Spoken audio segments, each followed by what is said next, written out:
네, 한동훈 법무부 장관의 미행 첫 번째 주제입니다. 네, 어제 오후 좀 늦게 알려진 사실이죠. 한동훈 법무부 장관이 한 달 가까이 미행을 당했다. 이 소식이 알려졌습니다. 그래서 경찰이 CCTV와 차량 블랙박스 등을 토대로 이 30대 남성을 용의자로 특정을 했고요. 조만간 경찰 소환 조사를 벌인다고 합니다. 서울 수서경찰서. 차량 소유자 30대 남성 A씨를 피의자로 특정을 했고요. 동승자가 몇 명이 있었는지 또 누구였는지 이 부분은 확인하고 있다고 합니다. 자, 그런데 이 피의자로 특정된 사람이 김건희 여사의 그 의혹을 제기했었던 열린 공감 TV에 있었던 사람. 근데 현재는 저기에서 나와서 시민 언론 더 탐사라는 유튜브 채널을 만들었다고 해요. 예.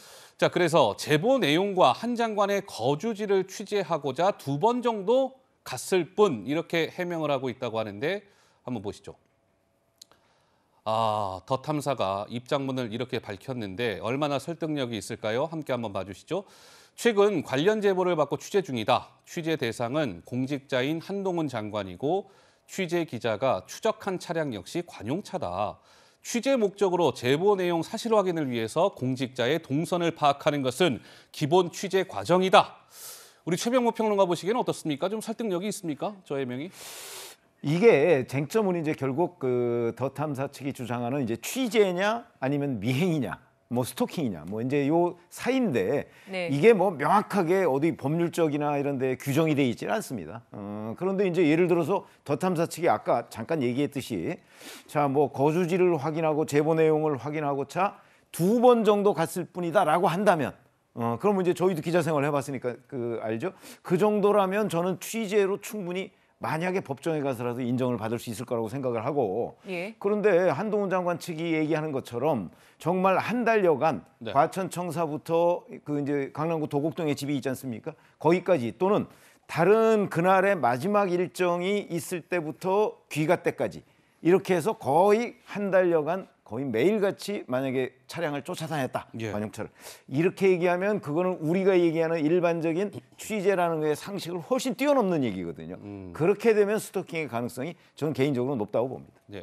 그러니까 한번 영상을 한번 보실까요? 이제 한동훈 법무부 장관이 예를 들어서 저 보세요. 저 과천에 법무부 청사가 있는데 저렇게 차를 타고 이제 어딘가 이동을 하면 차가 하나 따라 붙었다는 거예요. 늘 네. 한 달 가까이 SUV 차량인 것으로 알려지고 있는데 저렇게 뒤를 쫓으면서 한 장관이 과연 무엇을 하는지를 살폈는데 어쨌든 더 탐사에서는 그게 취재다.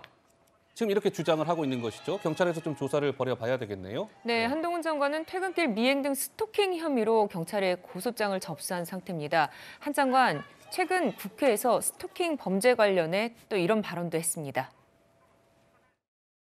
신당역 여성 영무원 스토킹 피살 현장 다녀오셨죠.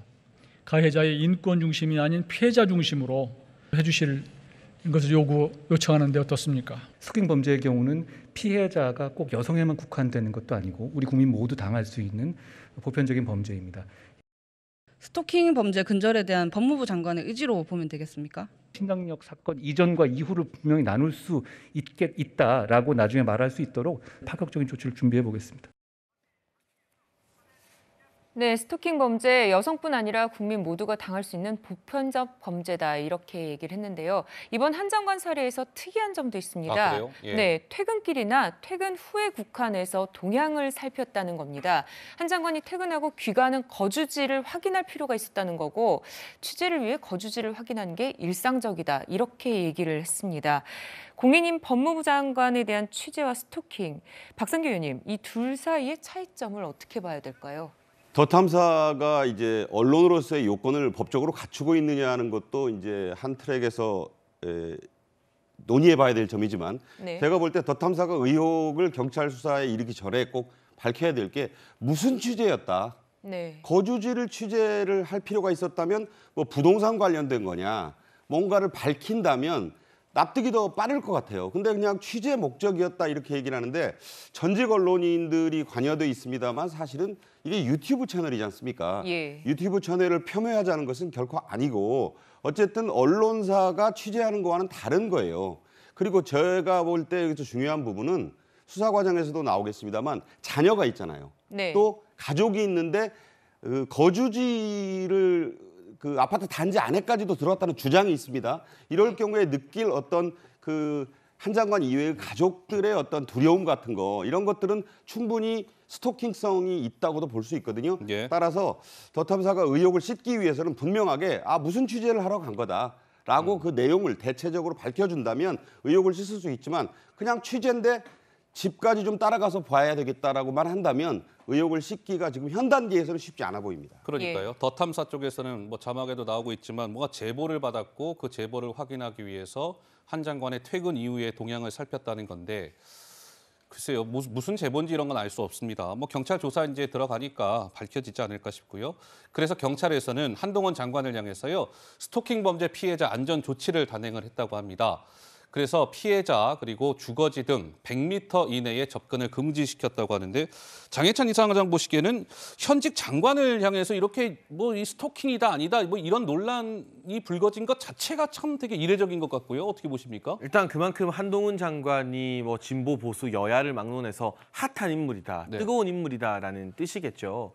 웬만하면 이전에는 정부 부처의 장관들이 이런 정치 뉴스나 주요 이슈의 중심에 서는 경우 자체가 좀 드물었습니다. 그런데 한동훈 장관은 아시는 것처럼 국회에서 야당 의원들과 질의 주고받는 영상만 올라와도 유튜브 100만 조회수가 보장된다 이런 이야기가 방송가에서 돌지 않습니까? 네. 네. 그만큼 국민과 언론의 관심을 받고 있는데 다만 아무리 뜨거운 화제 인물이라 할지라도 취재 윤리를 지키면서 정당한 취재를 해야 할 것입니다. 우리가 언론에게 많은 취재와 이 언론 기사 작성의 자유를 부여하는 것은 국민의 알 권리와 공익을 위해서 수고한다는 그런 명분이 분명히 서 있기 때문인데요. 이번에 시민 언론 더 탐사라는 곳에서 한동훈 장관의 자택 안에까지 뭐 침입을 했다는 주장도 나오고 있고 매일 이렇게 차량을 미행하면서 쫓아가며 취재하는 그 원인이 무엇이었는가. 앞서 박 의원님께서도 너무 잘 설명해 주셨지만 그것이 과연 정당한 공익을 위한 취재 활동이었는가에 대한 소명이 필요하고요. 설령 그리고 국민 알 권리와 공익을 위한 이 취재 활동이라 할지라도